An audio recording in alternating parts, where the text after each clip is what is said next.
You've had Wendy's nugs dipped in sauce, but have you had them covered in sauce? Wendy's new saucy nugs take the crispy and spicy nugs you love and turn them up to 11. Choose between flavors like buffalo or honey barbecue, garlic parm, or if you're a real heat seeker out there, you can try spicy ghost pepper only on Wendy's signature spicy nugs. Listen, I'm going to dare you to do it. I dare you. That's 7 delicious ways to try the nugs that you already love. Pick a flavor. Grab some extra napkins and then grab a few more napkins and prepare to nug like you've never nugged before.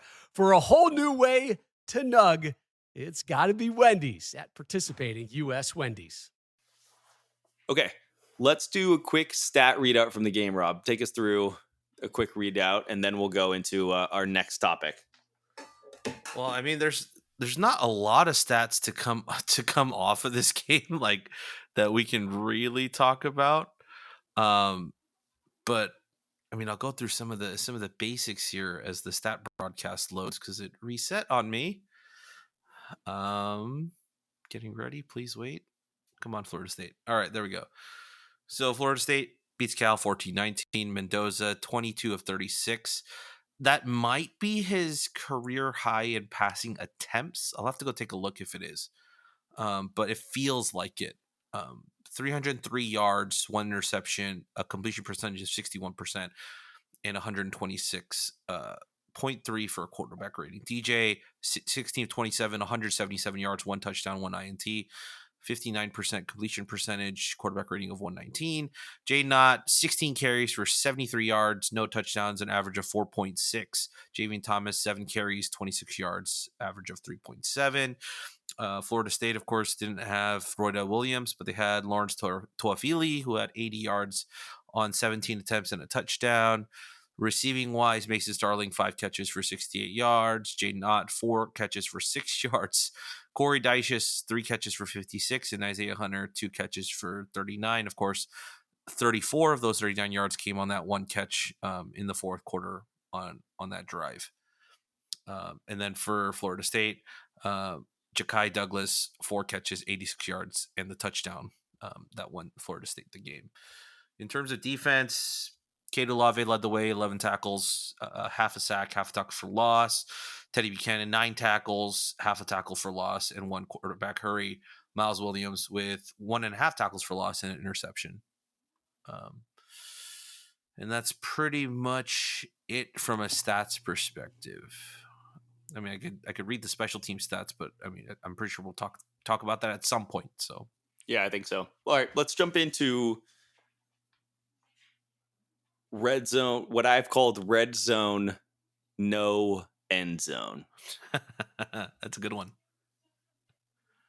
What do you think went wrong with the red zone offense? Well, I mean, the easy answer here is pre-snap penalties. I mean, we were first and 10 on their 11, and 2 false starts later were 1st and 20 from the 21. So I think that'll do it. I think we're really good when we have the open field, but the moment the field starts to shrink, it's like we lose our identity and we don't know what to do because we don't have the verticality of the field to spread out some of the guys. And so I'm very curious as to see what the change is, or if it's one of those things where if we had cleaned up some of those procedural penalties, then we're probably not doing as many of those long passes as we need to, or Nando's not holding it for as long as he needs to, looking for plays to eat up more yards back. Or if Jaden's healthy, handing the ball off to him on some reads and seeing what he can do there. I think you nailed it. To me, when you're 1st and 10 at the 11, and in that drive specifically, we had a really good balance between pass and run. And then I think you just go run. I think and we saw that Michigan basically ran the ball against SC 90% of the time. So yeah, I think that when you get into that position, but then what happens is you get down, or now you're first and 20, basically, almost first and goal from the 20. Everybody knows that you have to pass the ball. And there just isn't. I mean, and if even in that situation, I think if it wasn't for a arm tackle saving Nando escaping out the left side and going into the end zone, there still was a chance, but it just makes it so much harder because you're that much more predictable. Yeah. And so I think it's that, but I also there was another drive where we ended up getting, I think it was like 2nd and 1 from the 25, somewhere around that arena. It's definitely not the 25, but it was somewhere between the 20 and 25. And what I said out loud as I was watching the game back was like, okay, this is like, that's an end zone shot. You know what I mean? Like you take that shot, second and 1, because we have the tush push again. I come back to the same thing. And it's so weird to me watching this happen in the NFL as well. But there's clearly something that prevents teams from wanting to use it as much as the Eagles do. And I think it has to be injuries. But when you have the tush push in your playbook, odds are we're going to get that in 2 plays. I think you take the end zone shot. And what did we do there? We did a run to the right. It was a positive gain. Jaden got about 6 yards on it. But to your point, it shrunk down the field. And then what happens is we start to struggle. So I think that's the shift that I would see as, and who the hell knows what I'm talking about here. But to me, that's what I've seen from those coordinators, where that if it's 2nd and 1, like they're taking that shot. They're going for the dagger. They're going for the end zone. And I just felt like we kept going for first downs. There was a little bit of conservativeness in how we played this game. Some of it that was dictated by our own penalties. And some of it was, I think they weren't decisions that I was necessarily objecting to. But one of them was when we were going to go for it, the helmet comms messed up again. I'm like, come on, helmet comms. Like, goodness. And then I think we decided to punt, which at the time I sort of was like, I justified it because I said to myself, if Wilcox thinks that we can coffin corner punt this, and then DJU doesn't have any comms on his side because he can't use it if ours are down, then that's a pretty smart play. The jitters, and maybe Norvell's in DJU's ear helping him get through some of the struggles. So why not put him in an uncomfortable situation? So I understood the decision at the time, but then as the game kind of wore on, I felt like we were more conservative than we have been.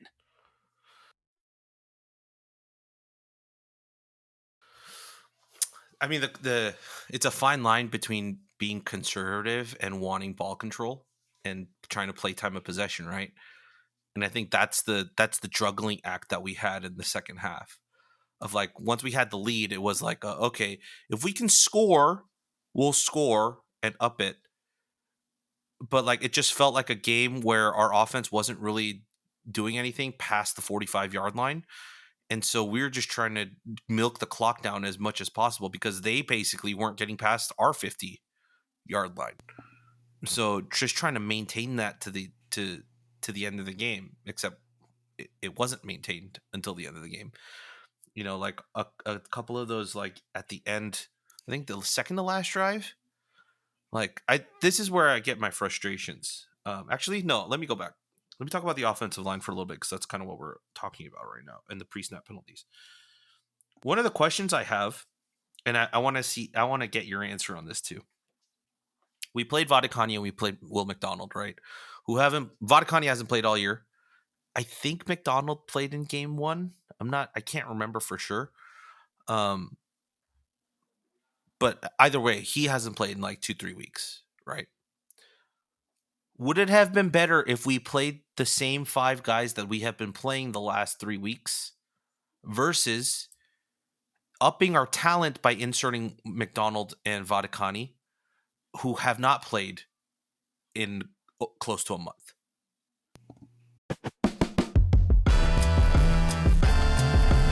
What's up, everybody? It's Heisman Trophy winner Matt Leinart. I've got a podcast called Throwbacks with actor Jerry Ferrar where we'll be talking all things sports, but also so much more.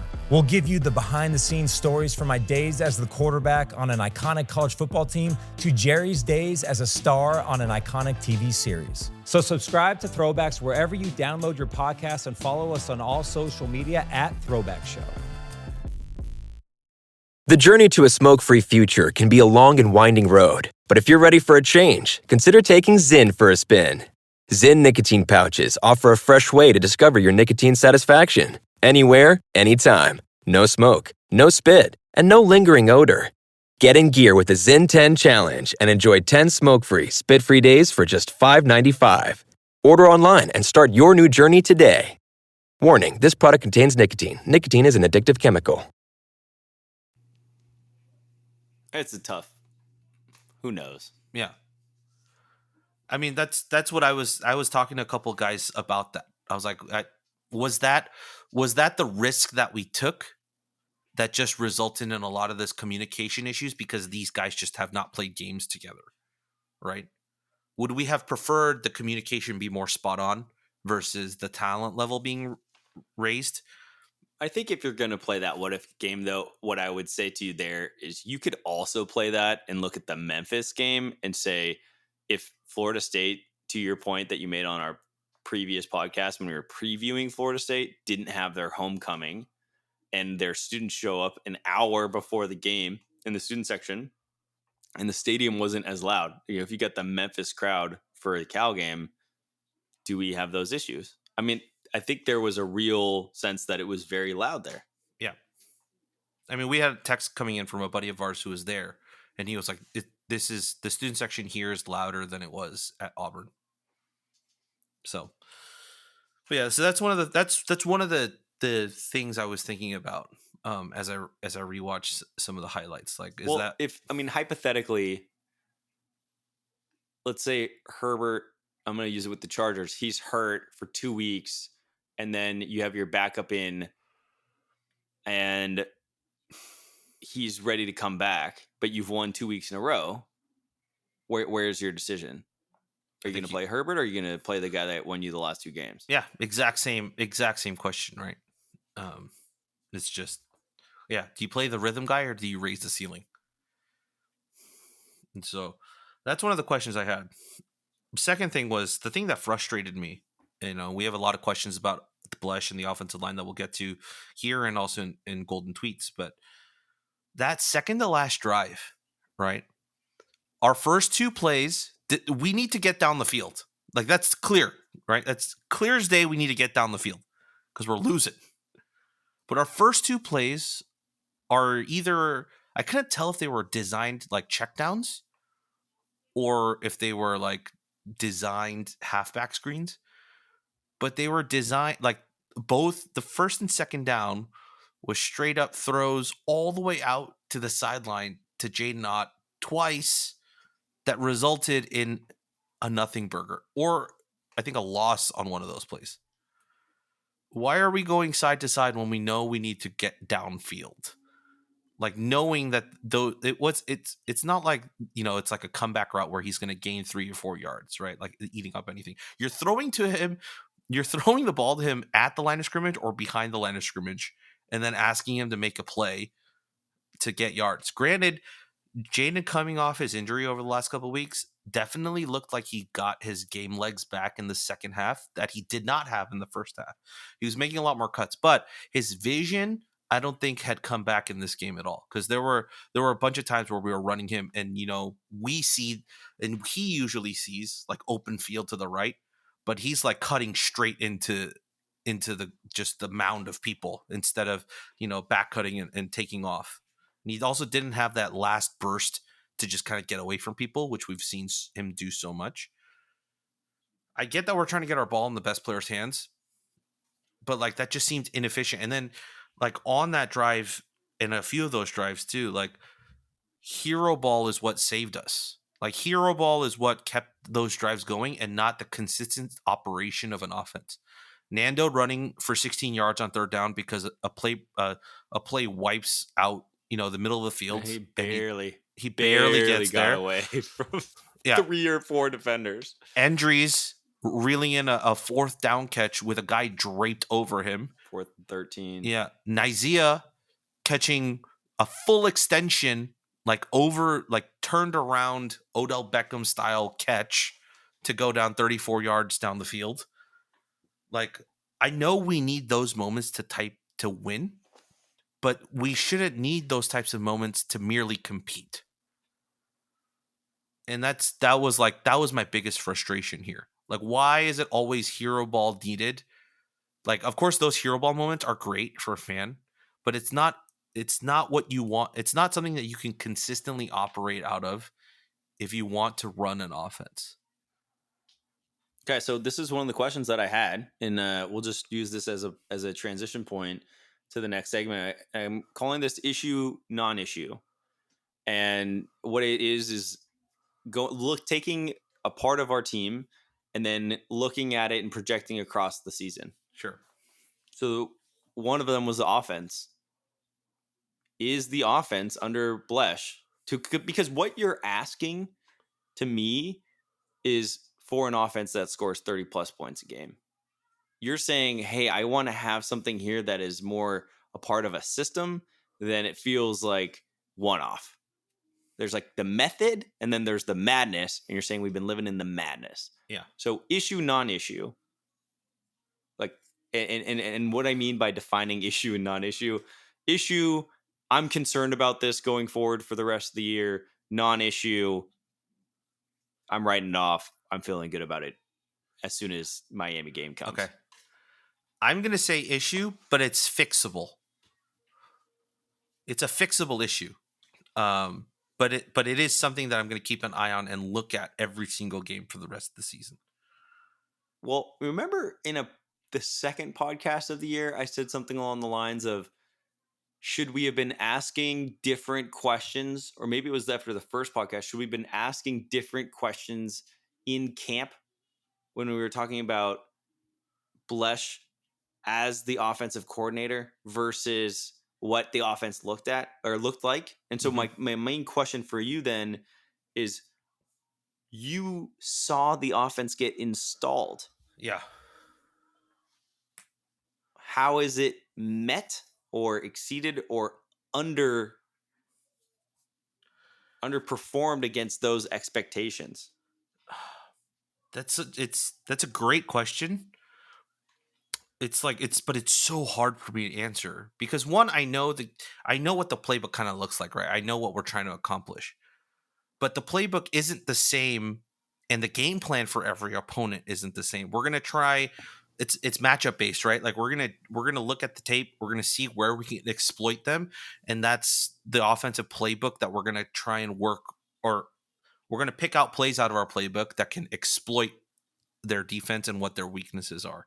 So it's not, our offense isn't going to look the same week to week. Like some weeks we might be passing more, some weeks we might be running more, some weeks we might be running outside more, some weeks we're running inside more. Some weeks we're throwing down the sidelines more. Sometimes we're just throwing dig routes. Like it's matchup based, right? But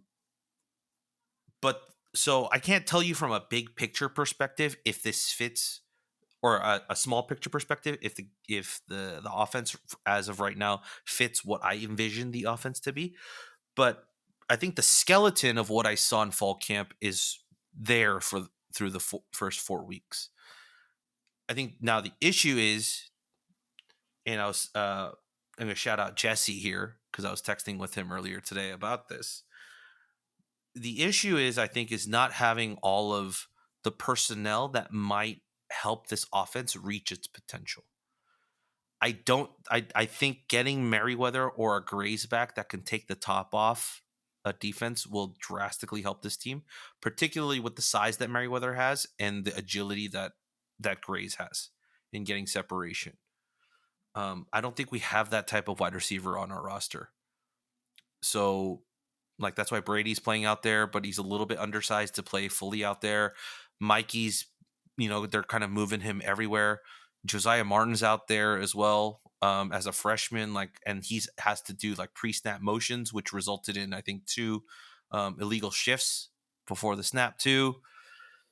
So we're asking a lot of these guys that probably would be taking a step back in terms of production and playing time compared to some of the other guys we had. Same with the offensive line, right? We're missing a bunch of guys, and prayers up to Vadakani, and hopefully he's healthy for the Miami game.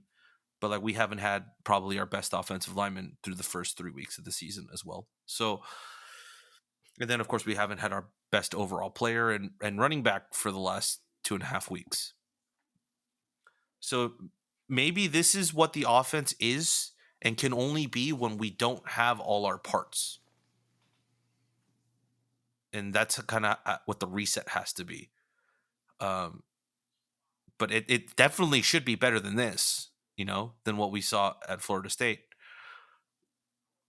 I just want to see this offense with everyone healthy to see what they were envisioning by bringing these guys in before the season.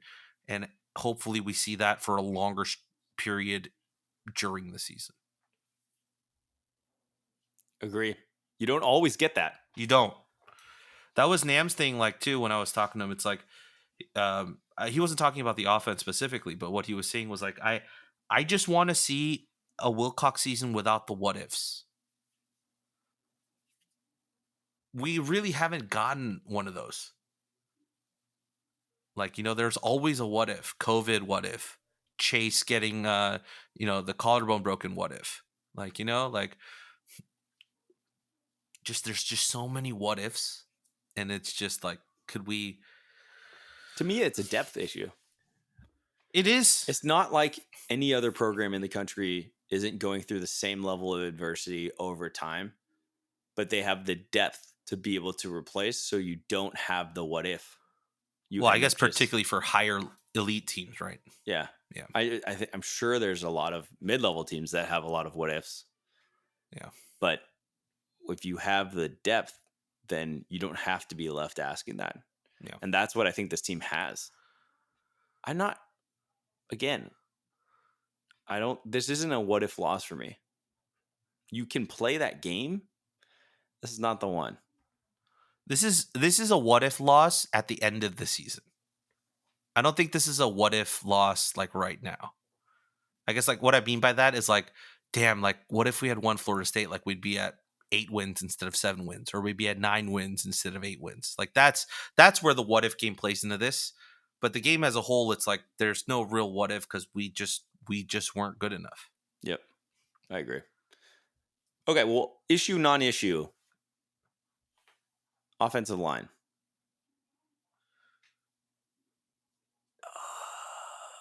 I'm going to say non-issue for now. I think it could be an issue if this continues over the next like 3 weeks. If it continues at home, yeah, then we got a problem. Yeah, but I'm going to give the optimistic spin on this. It's like this was our first game with basically our full strength offensive line in a real game setting, and their first game together was an away game in a Florida State stadium that apparently was pretty loud. Okay. Like all they need to do now is get better. Like that's the thing. It's execution. Like everyone's like mad about the pre-snap penalties and all that, but I feel like that's fixable. Pre-snap penalties are fixable. Effort, not knowing who to block, not knowing your matchups, your communication on your shifts and handing off guys, those are unfixable into the season. But that's not where we really had the issues. The issues where we had issues communicating, and that's also fixable because these guys just haven't played together. Like that's the whole thing. We're like, oh my gosh, like look at the roster turnover and how much guys we turn over. Like Wilcox talked about that in the Golden Era preseason videos, right? We were bound to go through some of these growing pains with a lot of these positions that brought in so many guys. Quarterback to wide receiver was one. Between the O-line was another one. I think the quarterback to wide receivers have definitely taken a step up over the last 3 weeks because, once again, consistency, repetition for a lot of these wideouts to Nando was huge because we knew Merriweather and Grays, since they were out, right? Like since they're out, these guys are able to build that chemistry. But the offensive line, it's like they were building chemistry, and that's the question I had earlier. And then you replace two of them in probably one of the most important positions at center. There was bound to be growing pains. Yeah. There always is on the O-line. It just takes a while. It just sucks that it had to be in this game. That's where the sucky part is. But like, it's just so common. It's so common. Even at the best levels, like you're breaking in new offensive line. When does it really peak? It's like mid-October. If we end up having an incredible offensive line by mid-October, there's a realistic chance we could run off and win every single game for the rest of the year. That means we lose 2 in a row, and then we end up going 9-3. I think everybody would lose their shit if that happened. But I just think it's one of those things that we have to be patient with it. And even if Miami looks particularly ugly, we have to remain patient because it'll come. And these seasons are long. And who's to say that 9-3 in the ACC doesn't get you damn near close to the championship? I just don't see anybody running away. 6-2 in conference. Like Clemson looks good again. Because I mean, Miami, one is going to be cemented, right? Yeah. But once again, it's much like any conference. Yeah, you get into a conference situation, and it's just you just never know. You never know. You never know.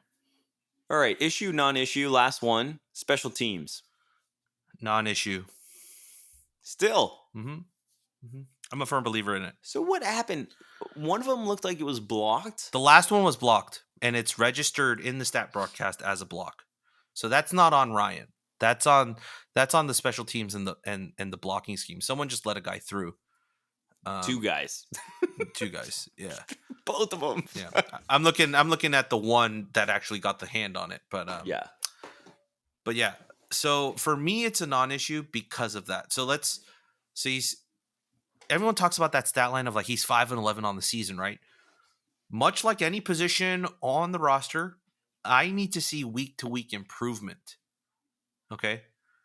So he's 5-11 on the season, but let's look at the 5 he took today, right? Or this past week.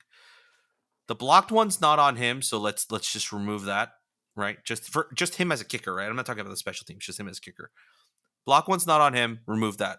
If we remove that, he went 3 of 4, right? And the miss from 36, yeah, that's he should make those. I'm not. What happened on the miss from 36? Just a miss. I think it was just the placement of the ball. I think he prefers the right hash. It looks like he prefers the right hash, but the ball was kind of centered, and it just took a wrong angle. But if you look at the 3 out of 4, it's like 25 yards, 29 yards, 36-yard miss, 51-yard good. My favorite comment that I read after this game was something along the lines of, why is it that Cal can never have a good kicker? And I was like, did you just completely forget about the Matt Anderson era? Yeah. It wasn't even that long ago. It's not. It's still within the last 10 years. I mean, he made everything. Yeah. Matty Ice was great. I loved Matty Ice. So yeah, that's what I think he's getting better every week. His leg, I mean, that 51-yarder. That 51-yarder. Like it was good from 60. Yeah, he's got the leg to do it. It's all about consistency. I don't think this is a Michael Luckhurst type issue. He's not in his head. It's like, and the thing that annoyed me the most was like, yeah, people like are blaming Ryan Coe for the loss, right? Or like if he just made the 2, like we would have won the game. I'm like 15-14. Like, sure, great, but like, why if one got blocked, and once again, if we discount that, if he went 3 of 4, that's within normal college kicker variance. I mean, sure, but also the fact, if you're scoring 15 points on 5 field goals, something went horribly wrong with your offense inside when you got into opponent's territory. Yeah, and there's no way that you can justify to me that is the right. If we had won 15-14 on 5 field goals, it would have been 5-alarm fire on the offensive side of the ball. I mean, and so it was. I'm with you. I just can't find a way to blame You put him out there. You put him out there to kick the 51 to put you ahead, and he made it for you. He put you ahead. Yeah. What more can you ask of him at that point? At that point, it's the offense's duty to score and put the pressure on their defense. Go get a touchdown. Go get a touchdown. But that's what to go back to some of the stuff I was talking about from a conservative standpoint. I think that I would have preferred us, and it's going to sound crazy, but to go for it or to approach that situation and say, we've kicked enough. We've kicked enough field goals today. I understand why we couldn't do that when it came down to it, with the one that was blocked. But I just think that at some point you needed to not fall into the familiarity of kicking the field goal. We needed to do more, to your point. And if we had gotten a touchdown, it just meant more. I mean, you saw it yesterday. And if anyone watched the Niners-Rams game, there was a clear moment. It was a 2-score game, 10-point game in the fourth quarter. Sorry to make anybody relive this. The Rams were in Niners territory, and they could have kicked a field goal. And Mark Sanchez dumbass is talking about how poor of a decision it is from Sean McVay to be going for it on fourth down. But they go for it on fourth down, they convert it, and then eventually they ended up having to kick the field goal.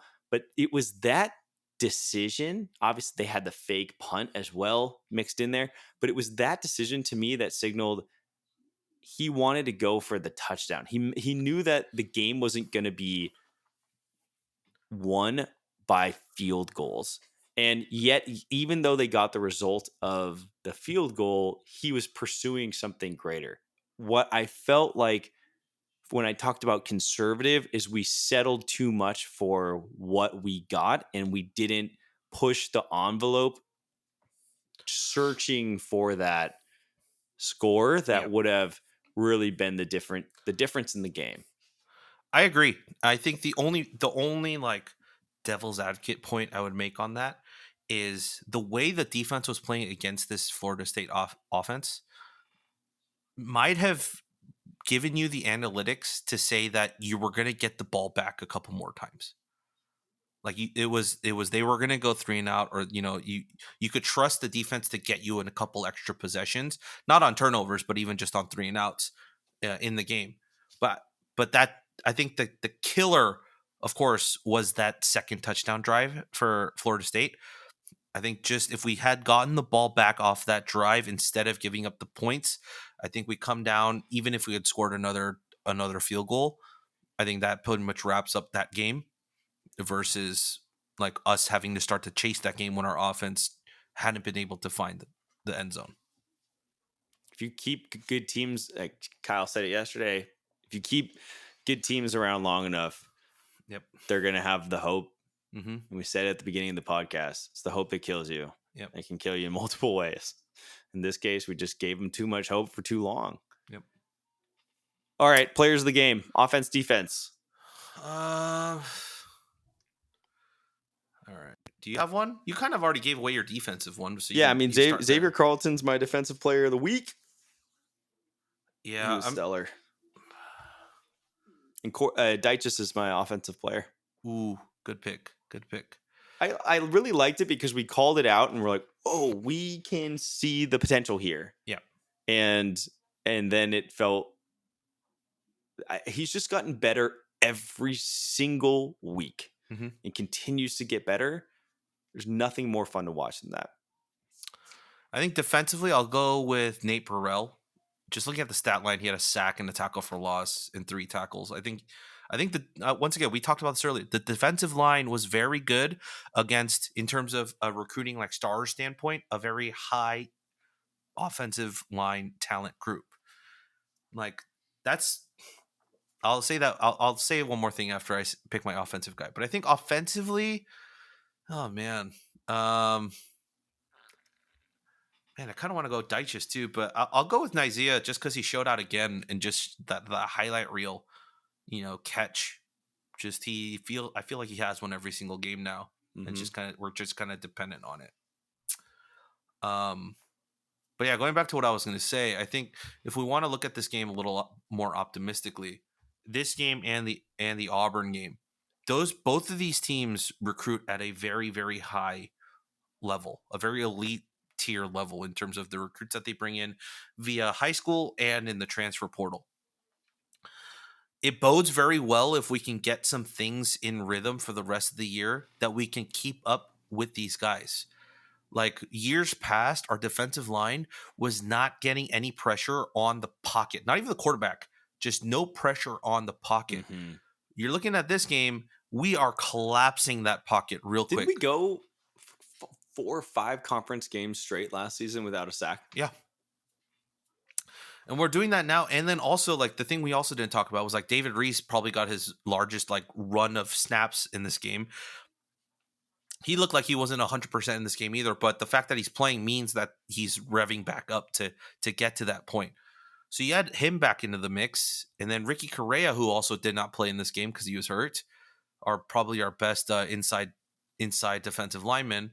That rotation looks a lot better, and all of a sudden, we're starting to get a lot more pressures into the pocket. And I think it bodes well when we start to play offensive lines that aren't as athletically talented as the ones we faced here and at Auburn. I think that's where we're going to start to see the benefits. Well said. That's exactly right. That's the potential of it. And that was the big measurement that we were looking at last week, was when it comes down to San Diego State and Davis, we looked like we had a athletic advantage. And when we go play Auburn and when we go play FSU, does it look like that team has an advantage over us? And I thought that it was neutral. Yep, I agree. And that's for everything that has been written about the inequities of college football and the athletes that are going to these top programs that can pay more and that can recruit better, and how unfair it'll be and how upsets won't be possible. In that game, I didn't see anything that looked unfair to me. Yep, I concur. A little bit of sprinkle of optimism heading into the bye week, because you know what, Andy, we cannot lose the bye week. We cannot. We can only win the bye week, which is great. Yeah. Not the same thing for the Niners when I go on Sunday. We can lose against the Patriots, and if we do, oh boy, you will commit war crimes. What are you doing for the bye week?